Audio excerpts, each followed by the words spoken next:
At Oo nga. ang pangalawa, respect Mm. for international humanitarian law.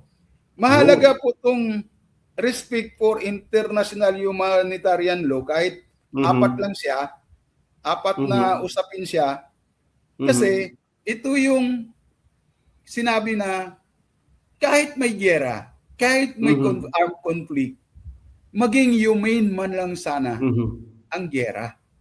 Dahil mayroong international humanitarian law na pinagpirmahan o pinangakuan na ipapatupad ng dalawang parte, ng gobyerno at National Democratic Front of the Philippines. Mahalaga po yun.